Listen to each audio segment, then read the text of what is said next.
Patuloy naman na iginigiit ng mga otoridad na walang banta sa seguridad sa Palawan. Yan po ay kahit naglabas ng travel advisory ang Amerika at ilang pang malalaking bansa.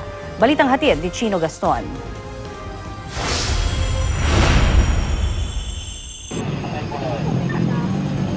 May sapat na basihan raw ang US Embassy para maglabas ng travel advisory na nagbibigay babala laban sa pagpunta ng mga Amerikano sa Puerto Princesa sa Palawan.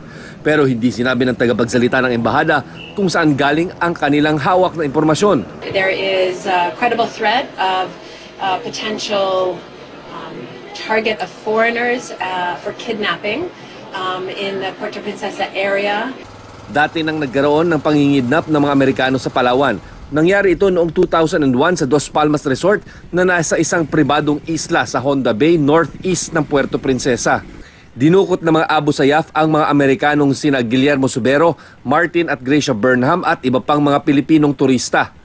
Pinugutan ng ASG si Subero samantalang napatay naman si Martin Burnham at Pilipinang si Eddie Bora Yap sa ikinasang rescue operation.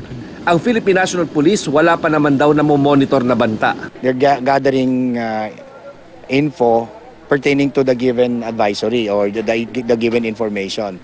So, SOP yan na we always look at all information and then if validated, verified, necessary security steps or measures will be undertaken by the area. Nitong nakaraang buwan lang, naglabas din ang US Embassy ng travel advisory para sa Central Visayas kabilang ang Cebu at Bohol, kung saan posible raw magsagawa ng pagdukot ang mga teroristang grupo. Ilang araw makalipas, lumabas ang ulat na umabot na sa Bohol ang Abu Sayyaf na nakabakbakan pa ng mga tropa ng gobyerno. Napatay pa sa engkwentro ang isa sa sinasabing leader ng grupo, si Abu Rami.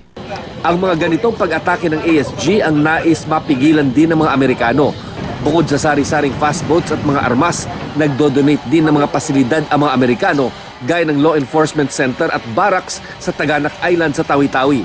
May mga ganitong klase din ng pasilidad na ibinigay ang mga Amerikano sa Basilan, Palawan at iba pang parte ng Southern Philippines. Sa tulong ng mga Amerikano, meron ng permanenteng barracks sa mga tauhan ng PNP Maritime Group at ang Philippine Marines dito sa Taganak Island. At dahil dito, inaasahang lalong mapapatibay ang pagbabantay ng ating gobyerno sa tinatawag na boundary area sa pagitan ng Malaysia at ng Pilipinas. At dahil din dito, inaasahang mababawasan ang mga insidente ng piracy at ang pagdukot ng mga tripulante mula sa mga international cargo vessels na dumaraan sa lugar.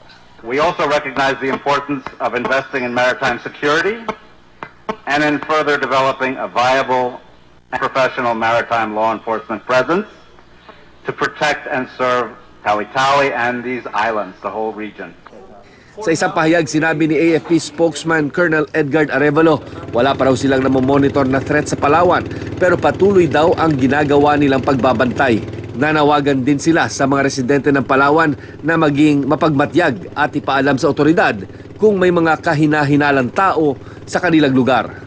Sabi naman ng Western Command sa isang pahayag, nakikipagtulungan na sila sa lokal na pamahalaang panlalawigan at sa PNP kaugnay sa inilabas na travel advisory ng Amerika, lalo na ang pagbabantay ng mga tourist spots gaya ng Coron at El Nido.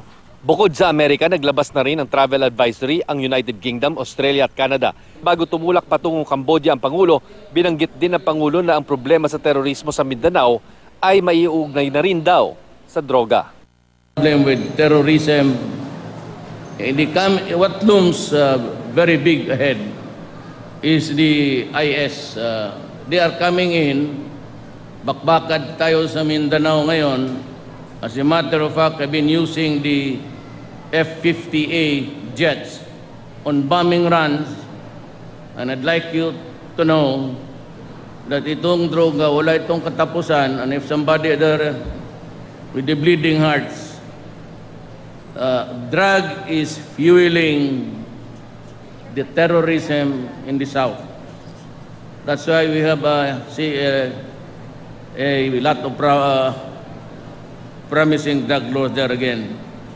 And Visayas is becoming doon palanding eh.